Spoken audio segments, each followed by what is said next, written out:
चुनाव होने वाला है लोकसभा का, तो हमको पूरा का पूरा विश्वास है कि बिल्कुल भारी संख्या में और बहुत बड़ी संख्या में 400 से ज्यादा जरूर जीतेंगे, ये हमको पूरा भरोसा है। भाई हम बीच में इधर उधर हो गए थे, लेकिन अब हम फिर आ गए, अब हम परमानेंटली रहने के लिए आ गए, चिंता मत करिए। पूरे विश्वास से कह रहा है, बच्चा बच्चा कह रहा है, गांव भी कह रहा है, शहर भी कह रहा है, अब की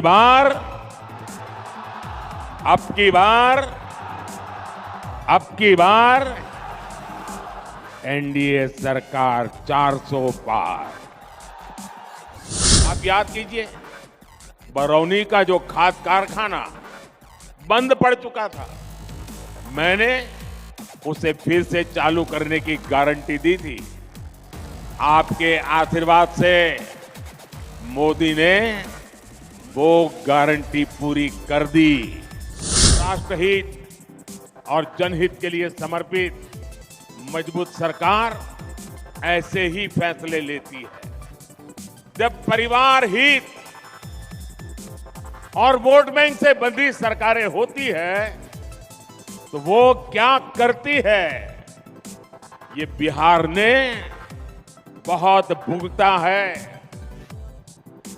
अगर 2005 से पहले के हालात होते तो बिहार में हजारों करोड़ की ऐसी परियोजनाओं के बारे में घोषणा करने से पहले 100 बार सोचना पड़ता। सड़क, बिजली, पानी, रेलवे की क्या स्थिति थी, ये मुझसे ज्यादा आप जानते हैं। 2014 से पहले के 10 वर्षों में रेलवे के नाम पर रेल के संसाधनों को कैसे लूटा गया, ये पूरा बिहार जानता है। लेकिन आज देखिए, पूरी दुनिया में भारतीय रेल के आधुनिकीकरण की साथियों, बिहार ने दशकों तक परिवारवाद का नुकसान देखा है, परिवारवाद का दंश सहा है। परिवारवाद और सामाजिक न्याय ये एक दूसरे के घोर विरोधी है। परिवारवाद विशेष रूप से नौजवानों का, प्रतिभा का सबसे बड़ा दुश्मन है। यही बिहार है जिसके पास भारत रत्न कर्पूरी ठाकुर जी की एक समृद्ध विरासत है।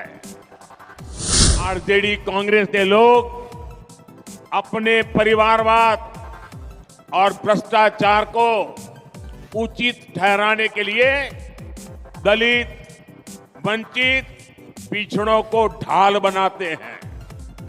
ये सामाजिक न्याय नहीं, बल्कि समाज के साथ विश्वासघात है। ये सामाजिक न्याय न, समाज का साथ विश्वासघात है। वरना क्या कारण है कि सिर्फ एक ही परिवार का सशक्तिकरण हुआ और समाज के बाकी परिवार पीछे रह गए। इस तरह यहां एक परिवार के लिए युवाओं को नौकरी के नाम पर उनकी जमीनों पर कब्जा किया गया, ये भी देश ने देखा है। साथियों, सच्चा सामाजिक न्याय सेचुरेशन से आता है। सच्चा सामाजिक न्याय तुष्टीकरण से नहीं, संतुष्टीकरण से आता है। मोदी ऐसे ही सामाजिक न्याय, ऐसे ही सेक्युलरिज्म को मानता। आपके चेहरों की चमक बिहार को लूटने का सपना देखने वालों के चेहरों पर हवाइयां उड़ा रही है। साथियों, एनडीए की शक्ति बढ़ने के बाद बिहार में परिवारवादी राजनीति हाशिए पर जाने लगी है। परिवारवादी राजनीति की एक और विडंबना है,